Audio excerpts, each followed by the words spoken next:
Good morning, dear student. Student, today we are starting a new chapter of class 9th science. So chapter number 8 we are starting now. So चलिए student motion के बारे में study करते हैं। Motion के बारे में आप प्रीवियस क्लासेस में पढ़ चुके हैं। मोशन के बारे में डेली लाइफ में सुनते हैं कि वो मोशन कर रहा है, वो मोशन कर रहा है, ठीक है। सो मोशन का रियल मीन्स होता है स्टूडेंट मूवमेंट। क्या होता है? मूवमेंट होता है, ठीक है। अब इस मूवमेंट, इसको हिंदी में स्टूडेंट क्या बोलते हैं? गति बोलते हैं, गति। तो स्टूडेंट मोशन का मूवमेंट मतलब होता है, आखिर मूवमेंट होता क्या है? तो स्टूडेंट मूवमेंट का मतलब होता है रियल में, जैसे एग्जांपल्स के लिए मैं आपको एग्जांपल की हेल्प से समझाता हूँ। जैसे स्टूडेंट यहाँ पर आप खड़े हैं रोड के पास में, रोड पे आपने एक कार देखी। अब जैसे ही कार यहाँ पर थी, कुछ सेकंड बाद, 1 या 2 या 4 5 1 मिनट बाद आपने जब देखा ये कार यहाँ पर नहीं थी, अब उसके बाद कार यहाँ पर थी। अब स्टूडेंट यहाँ से यहाँ तक ये पहुँची कैसे? तो आंसर है यहाँ से यहाँ तक इसने मूवमेंट किया। ये यहाँ से यहाँ तक चली, एक पोजीशन यहाँ पर, इसकी पोजीशन यहाँ थी, यहाँ पर इसकी पोजीशन दूसरी थी। तो सुन, वन पोजीशन से दूसरी पोजीशन तक किसी भी ऑब्जेक्ट के मूवमेंट को क्या बोलते हैं? तो दैट इज कॉल्ड मोशन। तो कैसे डिफाइन करेंगे आप? The movement of one object from a position to another position. तो यू कैन सी हियर, अब आपको अच्छे से समझ में आ जाएगा मोशन का रियल मीन्स क्या होता है। So the movement of any object from one position to another position. Student, एक पोजीशन से दूसरी पोजीशन तक जो कोई ऑब्जेक्ट मूवमेंट करता है किसी ऑब्जर्वर के रेस्पेक्ट में, कोई ऑब्जर्व कर रहा हो तब की बात है। अगर ऑब्जर्व नहीं कर रहा है तो हमें कोई मतलब नहीं, मोशन है नहीं है कोई फर्क नहीं पड़ता। लेकिन मूवमेंट तभी माना जाएगा जब कोई ऑब्जर्व भी कर रहा हो, ये देख रहा हो, ठीक है डियर स्टूडेंट। सो ये देख रहा है इन दोनों को कि उसने ए पोजीशन से बी पोजीशन पर अपनी पोजीशन चेंज कर दी। तो हम क्या कहेंगे? इसको मूवमेंट कहेंगे। और मूवमेंट क्या होता है? मोशन होता है। तो the movement of any object from one position, एक पोजीशन से दूसरी पोजीशन तक किसी ऑब्जर्व के रेस्पेक्ट में अगर कोई मूवमेंट करता है ऑब्जेक्ट, तो हम उसे क्या कहते हैं? मोशन कहते हैं, ठीक है डियर स्टूडेंट। क्लियरली आपको समझ में आया होगा। एक पोजीशन से दूसरी पोजीशन तक चला गया ऑब्जेक्ट हमारे सामने और हमने देख भी लिया, तो हम कहेंगे कि वो मूवमेंट करा है या मोशन किया है, ठीक है। अब स्टूडेंट एक टर्म आती है यहाँ पे पोजीशन। इस पोजीशन के बारे में आप क्या समझते हैं? तो सबकी जो बेसिकली राय है होती है, ओपिनियन होती है, वो डिफरेंट होता है about the position. Student, position एक ऐसी जगह होती है, एक ऐसा पैलेस होता है जो आपकी एग्जैक्ट लोकेशन बताता है, जो एग्जैक्ट लोकेशन बताता है। जैसे एग्जाम्पल के लिए आपको मैं समझाता हूँ स्टूडेंट, आप यहाँ पर हैं, ये स्टूडेंट ये रास्ता जा रहा है दिल्ली, ये रास्ता जा रहा है मेरठ, ये रास्ता जा रहा है कहीं पे हापुड़, और ये रास्ता है स्टूडेंट गाजियाबाद। अब स्टूडेंट आप देखिए यहाँ भी और बहुत सारे रास्ते जा रहे हैं, ठीक है। अगर आपसे कोई पूछे यहाँ पर कोई पर्सन खड़ा हुआ है, तो स्टूडेंट जब बी ए से पूछेगा कि आप कहाँ पर खड़े हैं, तो आप बी ए बताएगा कि मैं वहाँ चोपले पे खड़ा हूँ जहाँ से गाजियाबाद का, दिल्ली का, मेरठ का और हापुड़ का रास्ता जा रहा हूँ। तो स्टूडेंट आपको एक चीज़ यहाँ पे समझ में आई होगी कि ये इसकी क्या है? ये इसकी लोकेशन है, ये इसकी लोकेशन। और इसी लोकेशन को स्टूडेंट हम क्या बोलते हैं? पोजीशन बोलते हैं। क्या बोलते हैं स्टूडेंट? इसको पोजीशन बोलते हैं, ठीक है। सो देखिए, you can see here, position is the location, position is the location of object if it change with respect to time then object is set in motion. अगर यही पोजीशन चेंज होती रहेगी, जैसे अभी कुछ समय 8 बजे कॉल किया इसने इस पे, तो बी को इसने, ए ने बी को बताया कि मैं यहाँ खड़ा हूँ, उसके बाद ये ऑब्जेक्ट यहाँ मिल जाओ। फिर से कॉल किया उसने, कहा कि अब कहाँ है, तो ये कहेगा कि भैया मैं गाजियाबाद और दिल्ली के बीच में हूँ, यहाँ पर हूँ। तो क्या इसने लोकेशन चेंज करी या नहीं चेंज करी? तो लोकेशन चेंज करेगा तो ये किस में कहलाएगा? तब ये मोशन में कहलाएगा। पोजीशन क्या होती है? किसी पोजीशन, किसी भी जगह की लोकेशन क्या होती है? Position is the location of object. क्या होती है स्टूडेंट? पोजीशन क्या होती है? लोकेशन होती है, ठीक है।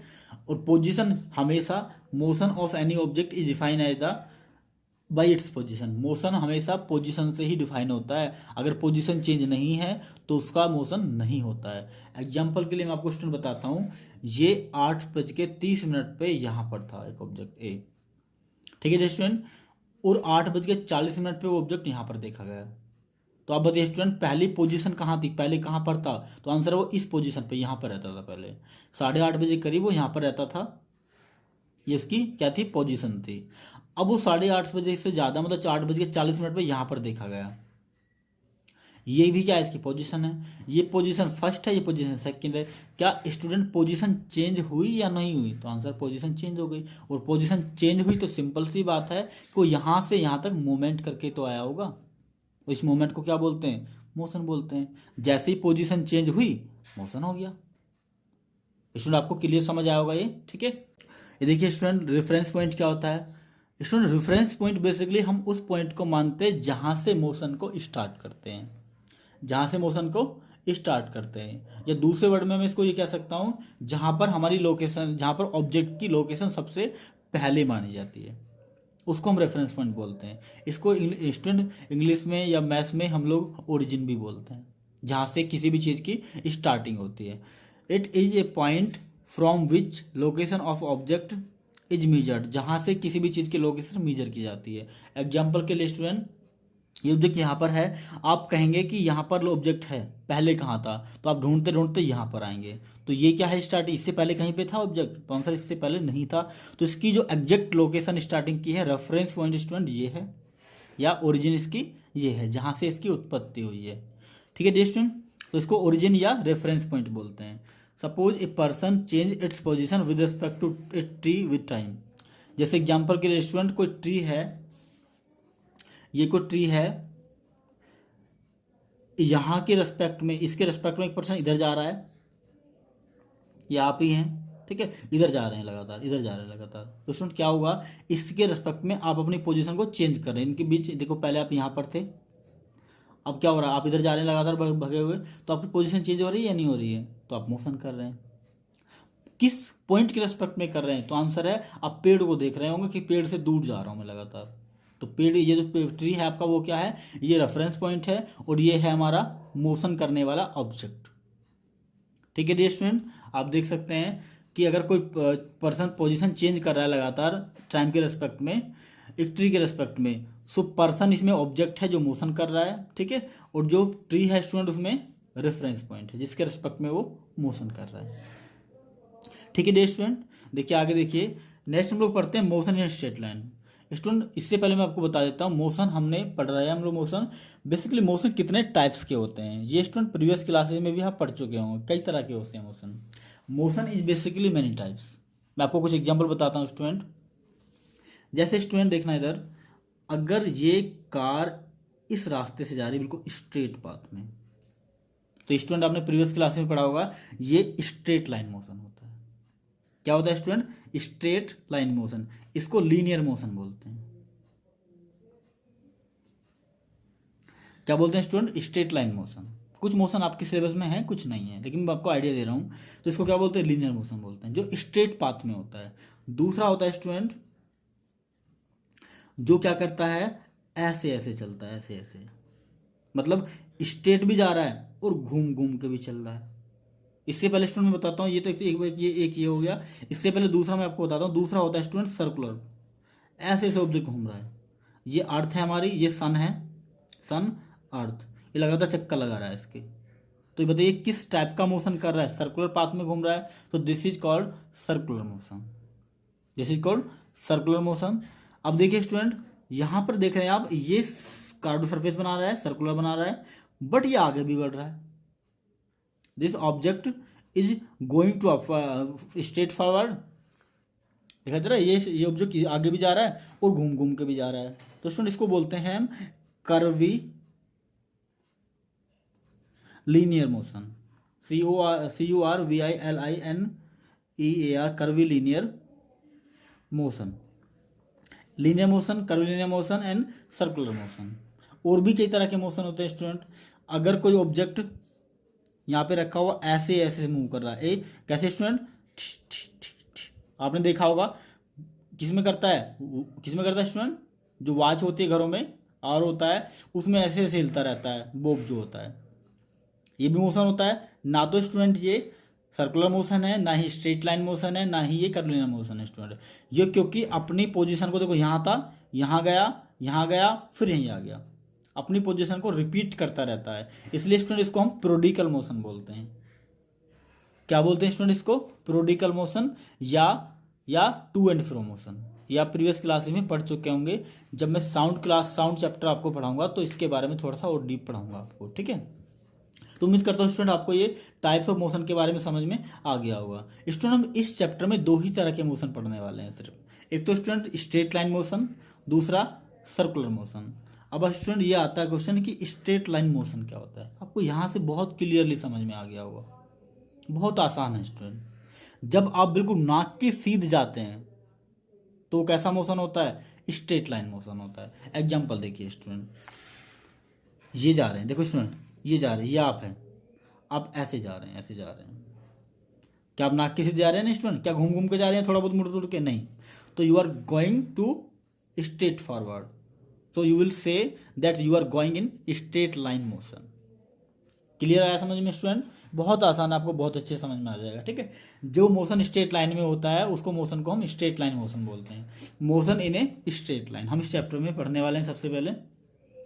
So when an object move in straight line, जब कोई ऑब्जेक्ट स्टूडेंट स्ट्रेट लाइन में जाता है विद रिस्पेक्ट टू ऑब्जर्वर, किसी ऑब्जर्वर के रिस्पेक्ट में, कोई देखने वाला भी होना चाहिए, किसी ऑब्जर्व के रेस्पेक्ट में जब कोई ऑब्जेक्ट स्टूडेंट मोशन करता है बिल्कुल स्ट्रेट लाइन में। मैं एग्जांपल लिख के बताता हूँ दोबारा से फिर से। यहाँ पर खड़े हैं आप, या यहाँ पर टीचर खड़े हैं स्टूडेंट, और यहाँ पे ये है चिंटू। ये कौन है स्टूडेंट? ये चिंटू है, और वो लगातार इधर भागा जा रहा है, इधर कुछ होगा, चाट वाला होगा या कुछ होगा। तो स्टूडेंट ये इसको देख रहा है, ये कैसे पाथ में मूव कर रहा है, बिल्कुल स्ट्रेट पाथ में मूव कर रहा है।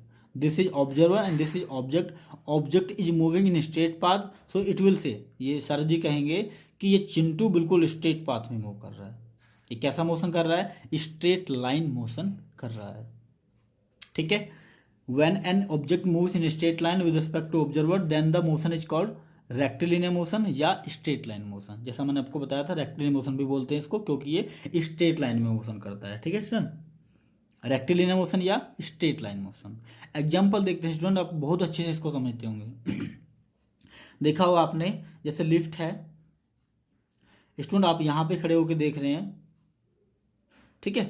तो आप देखिए ये लिफ्ट ऊपर जाएगी या नीचे आएगी, कैसे पाथ में ट्रेवल कर रही है, बिल्कुल स्ट्रेट पाथ। स्ट्रेट पाथ है नहीं, स्ट्रेट पाथ बिल्कुल सीधे रास्ते में जाएगी, ऐसे ऐसे उठा के लेके जाएगी, ऐसे ऐसे, उसके बाद ऐसे ऐसे लेके आएगी। तो कैसा मोशन स्टूडेंट? ये स्ट्रेट पाथ मोशन या स्ट्रेट लाइन मोशन या रेक्टिलिनियर मोशन, ठीक है स्टूडेंट, ठीक है। दूसरा एग्जांपल देख सकते हैं, motion of train. Student motion train भी कैसे चलती है? स्ट्रेट चलती है। हालांकि थोड़ा बहुत मोड उसमें होता है स्टूडेंट, लेकिन अगर हम दूर से देखें तो वो बिल्कुल स्ट्रेट चलती हुई दिखाई देती है। ऐसे नहीं चलती, बाइक वाले ऐसे नचा नचा के चलाते हैं, झूम झूम झूम झूम, ऐसे नहीं चलती कभी। So that is also the example of motion in a straight line. उम्मीद करता हूँ स्टूडेंट ये बहुत अच्छे से आपको समझ में आया होगा, ठीक है। अब हम बात करते हैं student motion in straight line. Straight line में मोशन को कैसे डिफाइन करते हैं स्टूडेंट? मान लेते हैं आप यहाँ पर रहते हैं, ऊपर, कोई भी ऑब्जेक्ट कहाँ पर है? ऊपर है। अब स्टूडेंट आपने ओ से क्या किया? अगर आप ओ से राइट की तरफ चलते हैं, ये पी है, ये क्यू है। ओ से क्यू की तरफ अगर स्टूडेंट चलते हैं, अब ये ओ है स्टूडेंट, ओ से पी की तरफ अगर चलते हैं तो ओ से पी की तरफ आप क्या करेंगे कि हम, मान लो आपको कहाँ जाना, कहाँ है, पी पे जाना है, तो आप क्या कहेंगे कि मैं पी पे जा रहा हूँ, ये मेरा रास्ता है, ठीक है, मैं देखता मोशन करता जा रहा हूँ। सोचो अगर आप जा इधर रहे हैं और पहुँच यहाँ गए -4 पे, तो क्या कहेंगे? ये कहेंगे कि मैं सही दिशा में पहुँच गया, या 6 इधर जा रहे थे 6 किलोमीटर और पहुँच यहाँ गए 6 किलोमीटर इस पे, तो क्या आप सही डायरेक्शन में जा रहे थे? तो आंसर है नहीं, we are not going to same right direction, we are going wrong direction. तो राइट कौन सी है, रोंग कौन सी है स्टूडेंट? फिजिक्स में राइट रोंग को, डायरेक्शन को हम प्लस और माइनस से शो करते हैं। जो आपकी राइट डायरेक्शन है, जिधर आप जाना चाहते थे वो पॉजिटिव डायरेक्शन मानी जाती है, और जिधर आप नहीं जाना चाहते थे वो निगेटिव डायरेक्शन मानी जाती है। समझ आया स्टूडेंट? सो आप इधर से ओ से पी की तरफ जा रहे थे, ओ से पी की तरफ चलते समय +1 +2 +3 +4 +5 +6 ऐसे चलते जाएंगे, तो यहाँ पर जाके पी पे कितना हो जाएगा? +6 हो जाएगा। लेकिन जैसे स्टूडेंट आप लेफ्ट की तरफ चलेंगे तो आप क्या करेंगे? -1 -2 -3, क्योंकि आप अब जा रहे हैं माइनस की तरफ, अपोजिट डायरेक्शन की तरफ। ये उल्टी डायरेक्शन है, इसको हम अपोजिट डायरेक्शन बोलते हैं, ये फिजिक्स की लैंग्वेज है। अब ये नहीं आपके क्वेश्चन मन में ये आया होगा कि सर हम इधर भी तो जा सकते हैं, sure of course you can go here. अगर आप इस डायरेक्शन में जाते हैं स्टूडेंट तो आपके लिए सीधी डायरेक्शन, सही डायरेक्शन ये है और वो उल्टी डायरेक्शन है। तब उधर जाओगे तो वो माइनस लेना पड़ेगा आपको, उधर जाओगे तो प्लस लेना पड़ेगा। अगर आप स्टूडेंट, अब मैं पूछूं आपसे कि आप यहाँ इस 5 पॉइंट पे पहुंच जाओ तो क्या कहोगे? तो आप कहोगे कि मैं ओ से +5 चला गया, आपको ढूंढा गया और आप मिले यहाँ पर, तो आपको क्या बताया जाएगा कि आप -3 पे मिले हो। ठीक है, आप -3 पे पाए गए हो। सो राइट डायरेक्शन में स्टूडेंट क्या लेते हैं? पॉजिटिव लेते हैं सारे नंबर, और लेफ्ट डायरेक्शन में नेगेटिव लेते हैं। काउंट कहाँ से करते हैं स्टूडेंट? ओरिजिन से। ओरिजिन मतलब रेफरेंस पॉइंट, रेफरेंस पॉइंट मतलब जहाँ से ऑब्जेक्ट का मोशन स्टार्ट हुआ है। ठीक है स्टूडेंट, सो राइट में पॉजिटिव और लेफ्ट में नेगेटिव। आपको दिखाई दे रहा है सब चीज़ें? उम्मीद करता हूँ आपको अच्छी समझ में आ रही होगी। स्टूडेंट फिजिक्स में बेसिकली बहुत सारी क्वांटिटी होती हैं जिनको हमें बार बार मेजर करना होता है। फिजिक्स बेसिकली स्टडी ही सब क्वांटिटी का है। Quantity, physics is the study of quantity basically. So हम कुछ क्वांटिटी के बारे में डिस्कस करते हैं। कुछ क्वांटिटी इस तरह की होती हैं जिनको हम सिंपली स्टडी कर सकते हैं। कुछ क्वांटिटी ऐसी होती है जिनको स्टडी करने के लिए कॉम्प्लिकेटेड प्रोसेस हमें अपनाना पड़ता है, कठिन प्रोसेस अपनाना पड़ता है। तो स्टूडेंट इस टाइप से हम क्वांटिटी को 2 पार्ट में डिवाइड कर लेते हैं। क्वांटिटी को 2 पार्ट्स में डिवाइड कर लेते हैं। क्वांटिटी क्या होती है? चीज़ें जिनको हम मेजर करते हैं, जिनको हम मेजर करते हैं। एग्जाम्पल्स के लिए आप एप्पल लेने के लिए जाओगे तो किस में लेके आओगे? तो आंसर है आप एप्पल को केजी में लेके आओगे। तो स्टूडेंट क्या है ये मास है बेसिकली जो आप लेने जा रहे हैं, उसको तोल के वो देगा केजी में।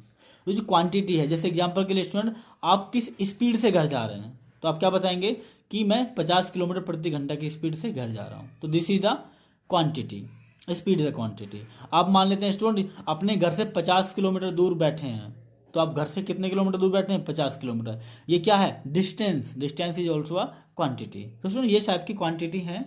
तो इन क्वांटिटी को हम 2 पार्ट्स में डिवाइड करते हैं student. Quantity are basically 2 types. One is scalar quantity, another is कौन सी student? Vector quantity. So what is the difference between scalar quantity and vector quantity? अक्सर पूछ लिया जाता है, 11th क्लास में भी ये क्वेश्चन पूछा जाता है बहुत बार कि स्केलर क्वांटिटी और वेक्टर क्वांटिटी में डिफरेंस क्या होता है। स्टूडेंट ये क्वेश्चन आपके लिए बहुत कन्फ्यूजेबल भी हो सकता है अगर आपको अच्छे से क्लियर नहीं होगा तो। ठीक है, सो what is scalar quantity? Student एक चीज़ समझिए, मुझे बताइए, मैं इसको स्टूडेंट देखना इधर, ये टेबल है, मैं इस टेबल को ऐसे पुश कर रहा हूँ, ये मूव नहीं कर रही है, ये टेबल उधर मूव नहीं कर रही है। ये देखिए स्टूडेंट, आपसे अगर कोई पूछे कि मैं इस फोन को पुश कर रहा हूं इधर, ये उधर मूव नहीं कर रही है, तो आप क्या कहेंगे? क्या बेवकूफ़ी वाला क्वेश्चन कर रहे हो भाई? फोर्स इधर लगा रहे हो, पुश इधर कर रहे हो, मूव उधर करना चाहते हो, क्यों? बताओ जरा। तो जरा मुझे आपसे एक क्वेश्चन है, मैं लगा तो रहा हूँ ना पुश, जाना चाहिए इसको उधर, नहीं जा रही है, क्योंकि स्टूडेंट मैं जो पुश लगा रहा हूँ ये गलत डायरेक्शन में लगा रहा हूँ। अगर मैं पुश उधर लगाऊंगा तब ये उधर मूव करेगा। ये समझ आया स्टूडेंट?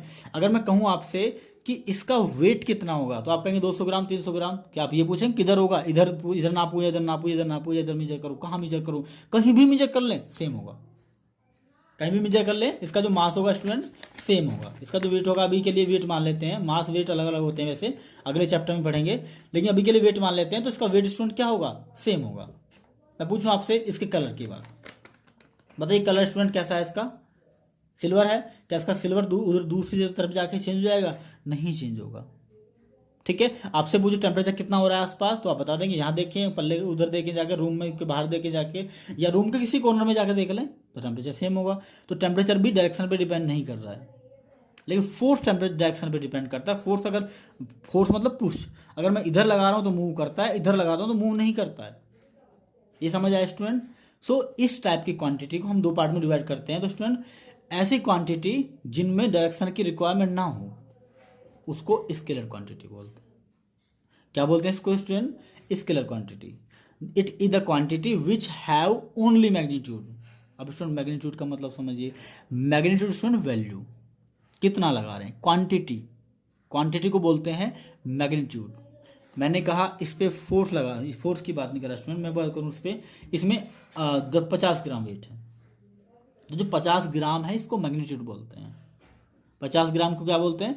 मैग्नीट्यूड। ओनली 50 ग्राम को नहीं, कुछ भी हो सकती है, मैं एग्जांपल बता रहा हूँ। ये जो क्वांटिटी होती है कितना मास है 50 ग्राम, दैट इज क्या है मैग्नीट्यूड। जैसे आपके घर का एरिया कितना है स्टूडेंट, आपके घर का एरिया कितना है या आपके पास कितना खेत है, तो आपके पास मान लेते हैं 50 बीघे फील्ड है। तो 50 क्या है स्टूडेंट, 50 बीघा हमारी क्या है, एक क्या है मैग्नीट्यूड होता है। ठीक है, तो मैग्नीट्यूड होता है बेसिकली क्वांटिटी को बोलते हैं मैग्नीट्यूड। तो स्टूडेंट ऐसी क्वांटिटी जिसमें सिर्फ और सिर्फ किसकी रिक्वायरमेंट हो, which have requirement only magnitude, जिसमें सिर्फ वैल्यू चल जाए पता हमें, तो हम उससे आसानी से निकाल सकते हैं। ठीक है, तो स्केलर क्वांटिटी क्या होती है student, scalar quantity is a quantity which have only magnitude, जिसके पास ओनली मैग्नीट्यूड होता है। मैग्नीट्यूड क्या होता है स्टूडेंट, जो वैल्यू होती है, जो क्वांटिटी होती है। स्टूडेंट स्केलर क्वांटिटी में कभी हमें डायरेक्शन की जरूरत नहीं होती है, कभी हमें डायरेक्शन की जरूरत नहीं होती है स्केलर क्वांटिटी में कभी नहीं होती स्टूडेंट। मतलब क्या होता है इसका मतलब ये होता है स्टूडेंट, जैसे मैंने अभी आपको बताया था कि आप इसको यहाँ पे मेजर करें, दूसरे कमरे में जाकर मेजर करें, इसका वेट सेम होगा, किसी डायरेक्शन में जाकर मेजर कर लें कोई फर्क नहीं पड़ता है। जबकि फोर्स लगाएंगे तो वो डायरेक्शन पे डिपेंड करेगा, हम इधर लगाएंगे इधर मूव करेगा, इधर लगाएंगे इधर मूव करेगा, इधर लगाएंगे इधर मूव करेगा, इधर लगाएंगे इधर मूव करेगा, ऊपर से लगाएंगे तो नहीं मूव करेगा। क्या डायरेक्शन पे डिपेंड कर रहा है, हाँ एब्सोल्यूट कर रहा है। समझ आया। सो स्केलर क्वांटिटी क्या होती है, it is a type of quantity which have only magnitude no direction, direction is not required to scalar quantity. Examples के स्टूडेंट जैसे टेम्परेचर होता है, तापमान कितना चल रहा है, मास कितना, मास क्या होता है, डिस्टेंस होती है स्टूडेंट, स्पीड होती है, ये सब कभी भी डायरेक्शन पे डिपेंड नहीं करती हैं। अभी हम पढ़ेंगे आगे तो आपको समझ आएगा क्यों डिपेंड नहीं करती हैं। ठीक है स्टूडेंट, नेक्स्ट है हमारा वेक्टर क्वांटिटी। ये ऐसी क्वांटिटी स्टूडेंट इसमें हमारा बिना डायरेक्शन काम नहीं चलता है, इसमें वैल्यू तो चाहिए। एग्जाम्पल्स के लिए आप यहाँ से मेरठ में खड़े हैं, आपसे किसी ने कहा गांव में बैठे हो किसी पर्सन ने, भैया कहाँ हो, आप कहेंगे मेरठ में, वो पूछेगा मेरठ में कहाँ, आप क्या बताएंगे, भैया मैं बेगमपुर पे खड़ा हूँ। भैया बेगमपुर पे किधर खड़े हो, तो आप कहेंगे बेगमपुर पे मैं कहाँ पे खड़ा हूँ, कहीं बता देंगे आप मार्केट में खड़ा हूँ, या आप वो पूछेगा भैया सोराब गेट बस अड्डे से कितनी दूर है, तो आपको एग्जैक्ट लोकेशन बतानी पड़ेगी, डायरेक्शन भी बतानी पड़ेगी। वो पूछेगा रोड के किस साइड हो, क्या आपको डायरेक्शन बतानी पड़ेगी या नहीं, तो आंसर डायरेक्शन बताना जरूरी है। ऐसा नहीं हो सकता स्टूडेंट कि आपसे किसी ने कहा कि भैया आप कहाँ खड़े हो, तो आप कहें मेरठ से 6 किलोमीटर दूर। वो पूछेगा आपसे मेरठ से 6 किलोमीटर दूर भैया कौन सी रोड पे, दिल्ली रोड पे, रुड़की रोड पे, मवाना रोड पे, बागपत रोड पे, कौन सी रोड पे आप 6 किलोमीटर दूर हैं, तो आपको डायरेक्शन भी बतानी पड़ेगी कि भैया मैं दिल्ली रोड पे 6 किलोमीटर चलो तब मिलूंगा। तो डायरेक्शन रिक्वायरमेंट है या नहीं है। फोर्स की बात अभी मैंने आपको बताई, फोर्स इधर लगाओगे तो इधर मूव करेगा, इधर लगाओगे तो इधर मूव करेगा, उधर से लगाओगे तो इधर मूव करेगा। डायरेक्शन की रिक्वायरमेंट है स्टूडेंट, ये आपको उम्मीद करता हूँ आपको अच्छे से क्लियर समझ में आ रहा होगा। तो वेक्टर क्वांटिटी कौन सी होती हैं, जिसके लिए मैग्नीट्यूड और डायरेक्शन दोनों ही इंपॉर्टेंट होती हैं, दोनों ही जरूरी होते हैं। It is the quantity which have magnitude and direction both, दोनों होनी चाहिए, तभी आप उसको कंसीडर कर सकते हैं, तभी आप उसको अच्छे से डिफाइन कर सकते हैं। अगर दोनों चीज़ें नहीं हैं तो आप अच्छे से डिफाइन उसको नहीं कर सकते। आप सिर्फ ये बता सकते हैं स्टूडेंट कि आप मेरठ से 6 किलोमीटर दूर हैं, किधर हैं ये नहीं बता सकते आप किधर हैं, अगर बताएंगे तो वो वेक्टर क्वांटिटी हो जाएगी। ठीक है डियर स्टूडेंट, ठीक है। एग्जांपल देख सकते हैं, जैसे मैं फोर्स बता रहा था आपको, पोजीशन बता रहा था अभी आपको, वेलोसिटी हम आगे पढ़ेंगे, एक्सेलरेशन हम आगे पढ़ेंगे, ये सब होता है। ठीक है, और वेक्टर क्वांटिटी की एक और क्वालिटी होती है स्टूडेंट, वेक्टर क्वांटिटी हम पॉजिटिव भी ले सकते हैं, निगेटिव भी हो सकती है, जीरो भी हो सकती है। क्यों हो सकती है, आपको मैंने प्रीवियस पेज पे बताया था। बेसिकली आप जहाँ से जिस डायरेक्शन में निकले हैं चलने के लिए, अगर आप उस डायरेक्शन में लगातार मूव कर रहे हैं तो you are going to positive direction, and if you are going to opposite direction then you will say that you are going in negative direction. ठीक है, अगर आप चले ही नहीं तो बताइए कितना डिस्प्लेसमेंट या कितना वेक्टर क्वांटिटी में बताइए कितनी वैल्यू हो जाएगी, तो आंसर आप चले ही नहीं तो जीरो हो जाएगी आपकी वैल्यू। आपकी वैल्यू नहीं, आपकी क्वांटिटी की वैल्यू, जो भी चीज़ आप मेजर कर रहे हैं। ठीक है, समझ आए एग्जाम्पल। ठीक है, आगे बढ़ते हैं student. Now we are starting a new important topic of this chapter, that is distance and displacement. Distance and displacement student इस चैप्टर का सबसे इंपॉर्टेंट टॉपिकों में से एक है। थ्योरी के 2-3 डिफरेंस है जो कि बहुत ज़्यादा इंपॉर्टेंट है, हर टीचर हर चैप्टर में आपसे हर एग्जाम में ये पूछे जाते हैं अक्सर। तो आपसे डिस्टेंस और डिस्प्लेसमेंट के बारे में बताना है आपको। ठीक है, सो what is distance student, distance के बारे में आपको आइडिया होगा what is distance. Basically distance क्या होता है स्टूडेंट, आप मान लेते हैं किसी एक पैलेस से दूसरे पैलेस पे जा रहे हैं, you are going to one palace to another palace. Student इस ए पैलेस से बी पैलेस पे आप जा रहे हैं, ठीक है स्टूडेंट, बहुत सारे रास्ते हैं, ये एक रास्ता है, ये एक रास्ता है, ये एक रास्ता है, ये 1 2 3 4 5 5, ये 5वां रास्ता स्टूडेंट दिखाई दे रहा है आपको। और वो ए यहाँ से किसी भी रास्ते से यहाँ बी जा सकता, बी के पास जा सकता है। तो स्टूडेंट व्हाट इज डिस्टेंस, तो डिस्टेंस है इस ए से बी तक वो जिस भी रास्ते से जाएगा, हमें नहीं पता, जिस भी रास्ते से जाएगा उस रास्ते में कितनी डिस्टेंस चलेगा, कितनी दूरी चलेगा, कितना रास्ता कवर करेगा, उस दूरी उस रास्ते को बोलते हैं स्टूडेंट डिस्टेंस। एग्जाम्पल्स के लिए, अगर वो यहाँ से जाएगा तो मान लेते हैं 10 किलोमीटर चला, तो 10 किलोमीटर क्या है, डिस्टेंस है। अगर वो यहाँ से जाएगा तो यहाँ से मान लो 20 किलोमीटर चलेगा, तो यहाँ से कितना डिस्टेंस है, 20 किलोमीटर। जितना भी रास्ता वो कवर करता है, the total path covered by A object, किसी भी ऑब्जेक्ट से टोटल पाथ कवर्ड कितना होता है, कितनी दूरी वो चलता है, उसको स्टूडेंट हम बोलते हैं क्या, डिस्टेंस। क्या बोलते हैं स्टूडेंट, डिस्टेंस बोलते हैं। ठीक है जी स्टूडेंट, ठीक है। अब वो इस रास्ते से भी जा सकता है, तो जिस रास्ते से भी जाएगा, हमें मतलब नहीं है वो छोटा रास्ता पकड़ रहा है, लंबा रास्ता पकड़ रहा है, लेकिन वो जिस रास्ते से भी जाएगा उस रास्ते में जितना भी पाथ कवर्ड करेगा उस रास्ते को हम बोलेंगे डिस्टेंस उसकी। ठीक है जी स्टूडेंट, तो आप डेफिनेशन देख सकते हैं इसकी, you can see here, it is the total path covered by an object at A time. किसी भी समय में जितना भी टोटल पाथ कवर्ड करेगा वो, उस पाथ कवर्ड को क्या बोलते हैं स्टूडेंट, डिस्टेंस बोलते हैं। ठीक है, अब अगर बात करें डिस्प्लेसमेंट की, what is displacement. So student आप मुझे बताइए, इस ए से बी तक जाने में सबसे छोटा रास्ता कौन सा है, बताइए जल्दी से। आप सोचिए स्टूडेंट, ए से बी तक जाने में सबसे स्मॉलेस्ट पाथ कौन सा है, जो सबसे छोटा रास्ता है, सबसे आसान है। तो आप जरूर बताएंगे कि ये रास्ता जो सीधा वाला है ये सबसे आसान है, सबसे छोटा रास्ता है स्टूडेंट। जो सबसे स्मॉलेस्ट पाथ होता है, जो शॉर्टेस्ट पाथ होता है, जहाँ पर सबसे आसानी से जा सकते हैं, जिस रास्ते से हम आसानी से जा सकते हैं, उस रास्ते को हम बोलते हैं स्टूडेंट डिस्प्लेसमेंट। शॉर्टेस्ट पाथ, सबसे छोटा पाथ, दो ऑब्जेक्ट के बीच की सबसे छोटी डिस्टेंस जो होती है स्टूडेंट, उसको क्या बोलते हैं, उसकी डिस्प्लेसमेंट बोलते हैं। क्या बोलते हैं स्टूडेंट, उसका डिस्प्लेसमेंट बोलते हैं। दूसरी डिफरेंस की हम ऐसे बोल सकते हैं कि स्टूडेंट जहाँ पर वो ऑब्जेक्ट है और जहाँ पर जाना चाह रहा है, उन दोनों के बीच का जो रियल पाथ होता है, फाइनल पोजीशन भी फाइनल होता है स्टूडेंट, जहाँ पर वो जा रहा है पहुँचने के बाद जाके बैठ जाएगा, उसको फाइनल बोलते हैं। जहाँ से वो चल रहा है वो स्टार्टिंग पॉइंट है, ओरिजिन है वो तो इनिशियल पॉइंट बोलते हैं। स्टार्टिंग पॉइंट को इनिशियल, INITIAL इनिशियल पॉइंट भी बोलते हैं। ठीक है, तो फाइनल पोजीशन क्या आएगी उसकी, माइनस इनिशियल पोजीशन क्या थी उसकी, ये जो होता है डिस्प्लेसमेंट होता है। ऐसे समझिए आप, शॉर्टेस्ट पाथ जो होता है स्टूडेंट। नहीं समझ में आता तो एग्जाम्पल देता हूँ आपको, आपके हिसाब का।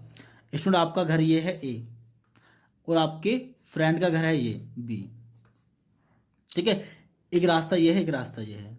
रास्ता इनके जाने के लिए ऐसे जाना पड़ेगा आपको, ऐसे ऐसे ऐसे ऐसे जाना पड़ेगा। अब स्टूडेंट मान लो आपको ए है, आपकी मिर्ची खत्म हो, घर पे जो है चीनी खत्म हो गया मान लो, या नमक खत्म हो गया, या मान लो घर पे सब्जी खत्म हो गई। आपकी फ्रेंड है बी, वो बेस्ट फ्रेंड है। आप क्या करेंगे स्टूडेंट, रास्ता अपनाएंगे। आप ए से रास्ते पे निकलेंगे और यहाँ से लेके यहाँ पहुँच जाएंगे। तो जो टोटल पाथ रास्ता कवर करेंगे, और U A will cover the total path that will call distance. And student यहाँ से जो रियल डिस्टेंस है ये वाली, जो है कितनी दूरी पे, हमारे बीच में दूरी कितनी है, हम तो छत पर चढ़ के ले लेंगे। ठीक है, तो जो रियल पाथ है बेसिकली, ये जो होते हैं real distance student, final position minus initial position की रियल डिस्टेंस जो है उसको डिस्प्लेसमेंट बोलते हैं। ठीक है, एक और एग्जांपल देता हूँ स्टूडेंट मैं आपको। ये एक स्क्वायर है स्टूडेंट, ये ए है, ये बी है, ये सी है, ये डी है। इस ए को सी तक जाना है, तो रास्ते ये है, एक ये ए से बी, फिर बी से सी, या ए से डी, फिर ए डी और बी सी। अब स्टूडेंट होगा क्या, अगर वो ए से बी, बी से सी जाता है तो लॉन्गेस्ट पाथ है, या ए से डी, डी से सी जाए, तो स्टूडेंट इसको तो कहेंगे हम डिस्टेंस। लेकिन ये सीधा ही चला जाए, बताइए शॉर्टेस्ट पाथ है या नहीं है।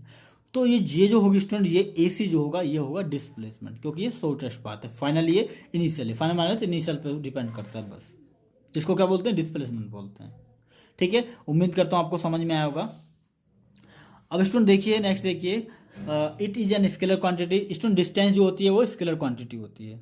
कभी आप ये नहीं कहते कि हमारा स्कूल हमारे घर से 2 किलोमीटर पड़ता है लगभग, ये नहीं कहते कभी -2 किलोमीटर पड़ता है, या स्केलर क्वांटिटी समझ में आया स्टूडेंट? स्केलर क्वांटिटी जिसमें सिर्फ मैग्नीट्यूड की ज़रूरत हो, जिसमें सिर्फ मैग्नीट्यूड वैल्यू क्वांटिटी की ज़रूरत हो, क्वांटिटी की ज़रूरत ना हो, ठीक है। अगर डिस्प्लेसमेंट की बात करते हैं हम, इट इज़ वेक्टर क्वांटिटी, ये डायरेक्शन पे डिपेंड करता है स्टूडेंट। मैग्नीट्यूड तो चाहिए, ये डायरेक्शन पे डिपेंड करता है। जैसे मैं बताऊं आपको, जैसे यहाँ की बात करते हैं हम, ये जाने को इधर भी जा सकता है, इधर भी जा सकता है, इधर भी जा सकता है, ये ऐसे घूम के भी आ सकता था, लेकिन इसने पहले ये कंफर्म किया ये सी है वो है किधर, उसने कहा सी इधर है, ठीक है, रास्ता मिला दो भैया ये। अगर स्टूडेंट ये इस रास्ते को नहीं मिलाता तो डिस्प्लेसमेंट नहीं होता है, दूसरे रास्ते को आता तो डिस्प्लेसमेंट होता ही नहीं, क्योंकि what is displacement? Shortest path, ठीक है। तो ये कैसी क्वांटिटी है? वेक्टर क्वांटिटी, क्योंकि ये ए सबसे पहले देखता है डायरेक्शन किधर है। जैसे एग्जांपल के लिए आप यहाँ पर खड़े हैं, ये है मेरठ, आप खड़े हैं यहाँ पर, मेरठ है 6 किलोमीटर दूर, यही मान लेते हैं, ये यहाँ पर खड़े हैं आप 6 किलोमीटर दूर। आपसे को पूछता है भैया मेरठ से किधर हो आप? कहीं 6 किलोमीटर दूर। आपसे पूछेगा 6 किलोमीटर दूर किधर, तो डायरेक्शन आपको बतानी पड़ेगी। दिस इज डिस्प्लेसमेंट, ठीक है। So it is a vector quantity. कैसी क्वांटिटी है स्टूडेंट? ये वेक्टर क्वांटिटी है, क्योंकि इसमें डिस्प्लेसमेंट में डायरेक्शन की जरूरत पड़ती है। नेक्स्ट इज, इसकी एसआई यूनिट मीटर होती है स्टूडेंट, डिस्टेंस की यूनिट मीटर होती है। एसआई यूनिट याद रखना, एसआई यूनिट मीटर होती है। एसआई क्या होता है student? System of international, system of international. Student SI एक इंटरनेशनल नाम है जिसका काम होता है सब क्वांटिटियों को यूनिट देना, कि कौन सी क्वांटिटी को किस चीज़ में मीजर करते हैं। इसके बारे में स्टूडेंट कभी बाद में स्टडी कर लेंगे, डीप में बता दूंगा आपको नेक्स्ट वीडियो में, ठीक है। तो इसकी एसआई यूनिट डिस्टेंस की मीटर होती है, और डिस्प्लेसमेंट की यूनिट भी मीटर होती है। दोनों की यूनिट क्या होती है स्टूडेंट? मीटर होती है, ठीक है। डिस्टेंस इज ऑलवेज ग्रेटर और इक्वल टू डिस्प्लेसमेंट। स्टूडेंट बताइए, डिस्टेंस ज़्यादा होगी, डिस्प्लेसमेंट ज़्यादा होगी। इस ऑब्जेक्ट को ए से बी तक जाना है, ये रास्ता है, डिस्प्लेसमेंट कहलाएगा। वो इधर जा रहा है, इधर जा रहा है, इधर जा रहा है, इधर जा रहा है, ये सब क्या कहलाएंगे? डिस्टेंस कहलाएंगे। बताइए, डिस्टेंस ज़्यादा है या डिस्प्लेसमेंट ज़्यादा है? तो आंसर डिस्टेंस हमेशा ज़्यादा होगी। एक कंडीशन है जब बराबर हो सकती है। मान लेते हैं डिस्टेंस, ऑब्जेक्ट यहाँ से ना जाके यहीं से चला गया, तो यहाँ से ए तक बी तक डिस्टेंस कितनी होगी? यही तो डिस्टेंस होगी ए से बी तक। आप कहेंगे तो डिस्प्लेसमेंट है, यस एब्सोल्यूट, डिस्प्लेसमेंट तो यही है, वो चेंज नहीं हो रहा है, लेकिन डिस्टेंस भी अब यही हो गई, क्योंकि रास्ता दूसरा उसने कोई चुना ही नहीं है। तो डिस्प्लेसमेंट और डिस्टेंस दोनों बराबर हो सकते हैं जब same path, straight line motion हो और सेम पाथ चूज कर ले दोनों। दूर वाला रास्ता ना चूज करे, वही सेम रास्ता चुन ले जिस रास्ते पे उसका डिस्प्लेसमेंट है, तो बराबर हो सकते हैं स्टूडेंट। याद रखना, डिस्टेंस और डिस्प्लेसमेंट दोनों बराबर तो हो सकते हैं, या फिर डिस्टेंस ज़्यादा हो सकती है, कभी भी डिस्टेंस कम नहीं हो सकती डिस्प्लेसमेंट, ठीक है। डिस्प्लेसमेंट इज स्मॉलर, हमेशा कम होता है डिस्प्लेसमेंट, या इक्वल हो सकता है बस। डिस्प्लेसमेंट कभी भी डिस्टेंस से ज़्यादा नहीं हो सकता, ये आपका पल्ले बांध ले अपनी, ये वाली बातें बहुत इंपॉर्टेंट है, ठीक है स्टूडेंट। अब आपको मैंने बताया था स्केलर क्वांटिटी जो होती है बेसिकली वो पॉजिटिव भी हो सकती है, सॉरी वेक्टर क्वांटिटी जो होती है पॉजिटिव भी हो सकती है, नेगेटिव भी हो सकती है, जीरो भी हो सकती है। बट डिस्टेंस कैसी क्वांटिटी है? स्केलर क्वांटिटी है, तो ये हमेशा पॉजिटिव ही रहेगी, ये नेगेटिव नहीं हो सकती। Distance can never be negative, कभी नेगेटिव नहीं हो सकती। जबकि डिस्प्लेसमेंट वेक्टर क्वांटिटी है तो ये पॉजिटिव भी हो सकती है, जीरो भी हो सकती है, नेगेटिव भी हो सकती है। पॉजिटिव कब होगी स्टूडेंट? तो पॉजिटिव यही जब होगी, जैसे मैंने आपको एग्जांपल बताया था अभी, पॉजिटिव कब होगी? जब यहाँ से उस डायरेक्शन में जाएगा जिस डायरेक्शन में हमें जाना चाहिए था। यहाँ से अगर जा रहे हैं तो ये पॉजिटिव, अपोजिट डायरेक्शन में पहुँचा तो नेगेटिव, और नहीं चला तो जीरो। स्टूडेंट हम आपके लिए बहुत अच्छा सा एग्जाम्पल लेके आए हैं। आप देखिए, आपको स्टूडेंट ए से बी तक जाना है, ए से बी तक जाना है। स्टूडेंट आपने क्या किया? आप ए से पहले एम के पास गए, एम से फिर एन के पास गए, और एन से फिर बी के पास गए, ये आपने रास्ता चुना। आप जाने को ए से बी तक डायरेक्टली भी जा सकते थे, 10 और 5 15 किलोमीटर बैठता, लेकिन आपने कौन सा रास्ता चुना? ए से बी गए, एम गए, एम से एन गए, एन से बी गए। सो स्टूडेंट आपकी टोटल डिस्टेंस कितनी हुई? तो आंसर है जितना भी आपने रास्ता कवर किया। आपने रास्ता कितना कवर किया? तो आप पहले ए से बी तक, एम तक गए, ए से एम तक, उसके बाद एम से एन तक गए, एम से एन तक, उसके बाद एन से बी तक गए, एन से बी तक। अब ए एम कितनी डिस्टेंस है 10 मीटर, एम एन कितनी डिस्टेंस है 20 मीटर, एन बी कितनी डिस्टेंस है 10 मीटर, टोटल हो गई 40 मीटर। तो आप बताइए मुझे डिस्टेंस ए से बी तक की जो कवर की आपने वो 40 मीटर कवर की। क्या रियल में 40 मीटर है? नहीं, क्योंकि डिस्टेंस हमेशा डिस्प्लेसमेंट से ज़्यादा होती है। हमें नहीं मतलब वो किस रास्ते से जा रहा है, हमें मतलब है कि वो टोटल रास्ता कितना कवर कर रहा है, वही डिस्टेंस होगी हमारी। ठीक है, अगर मैं स्टूडेंट आपसे पूछूं डिस्प्लेसमेंट कितना होगा इसका, तो आप सिंपल सा जवाब देंगे कि सबसे छोटा रास्ता ढूंढ लेते हैं कि उनके दोनों के बीच में रियल पाथ कितना, रियल वाली डिस्टेंस कितनी है। तो रियल डिस्टेंस तो ये है इन दोनों की, यहाँ से यहाँ तक कितनी 10 और यहाँ से यहाँ तक कितनी 20, यहाँ से यहाँ तक 5। तो डिस्प्लेसमेंट कितना हो जाएगा स्टूडेंट, ए बी बराबर 10 + 5 15 मीटर। This is the basic difference between distance and displacement. आपको उम्मीद करता हूँ बहुत अच्छे समझ में आया होगा स्टूडेंट। अगर ये रास्ता ये ना अपनाता, ये ए जो ऑब्जेक्ट था इस रास्ते को ना अपनाता, इसी रास्ते से चला जाता, तो डिस्टेंस कितनी होती 10 + 5 15, और डिस्प्लेसमेंट कितना होता 10 5 15, दोनों क्या हो जाते हैं बराबर। ऐसी कंडीशन आ सकती है स्ट्रेट पाथ के केस में। ठीक है, अब देखिए इसमें एक पॉइंट लिख रखा है मैंने, if final and initial position is same then displacement is 0। Student अगर मान लेते हैं ये ऑब्जेक्ट ए से एम गया, एम से एन गया, एन से बी गया, बी से फिर ए पर आ जाता है, तो बताइए टोटल डिस्टेंस कितनी कवर करेगा 10 + 20 30, 30 + 10 40, 40 और 5 45, 45 और 10 कितने हो गए स्टूडेंट 55, 55 मीटर। कितना हो जाएगा 55 मीटर, क्योंकि टोटल डिस्टेंस जितनी भी कवर की उसने 55 मीटर थी। ठीक है डियर स्टूडेंट, अब मुझे बताइए इसका डिस्प्लेसमेंट कितना होगा। तो आंसर है डिस्प्लेसमेंट डिपेंड करता है कि वो स्टार्टिंग में कहाँ था और फाइनल में वो कहाँ है, उनके बीच का जो डिफरेंस है उसको डिस्प्लेसमेंट बोलते हैं। तो स्टूडेंट कहाँ से वो चला था, वो ए से चला था, कहाँ पर है ए पर है। बताइए घर से चले थे, घर पे वो कितना चले, आपका आंसर होगा कि आप 0 चले, आप चले ही नहीं क्योंकि आप तो घर पे ही बैठे हैं। हमें नहीं मतलब वो कहाँ से चल के आए, हमें मतलब है अभी पहले स्टार्टिंग में कहाँ था और लास्ट में कहाँ पहुँचा। स्टार्टिंग भी यहीं लास्ट भी यहीं, तो देयर इज नो डिस्प्लेसमेंट। मतलब ये कि जब भी फाइनल पॉइंट और इनिशियल पोजीशन सेम है तो स्टूडेंट डिस्प्लेसमेंट 0 कहलाता है। याद रखना डिस्प्लेसमेंट 0 कहलाता है। जैसे एग्जाम्पल्स के लिए स्टूडेंट जो अर्थ होती है, ये अर्थ, ये सन है स्टूडेंट, ये हमारी अर्थ है, ये इसके चक्कर लगा रही है, तो चक्कर लगा के वो थोड़ी देर बाद कहाँ आ जाएगी, यहाँ पे आ जाएगी। फाइनल पर स्टार्टिंग कहाँ की से कितनी, यहाँ से, अब फाइनल में कहाँ पर है, यहीं पे। डिस्प्लेसमेंट कितना 0, कितना डिस्प्लेसमेंट 0। क्या डिस्टेंस भी 0? सो आंसर है नहीं, डिस्टेंस 0 नहीं है, डिस्प्लेसमेंट 0 है। डिस्टेंस 0 कभी भी नहीं हो सकती, कब होगी, जब वो चले ही ना।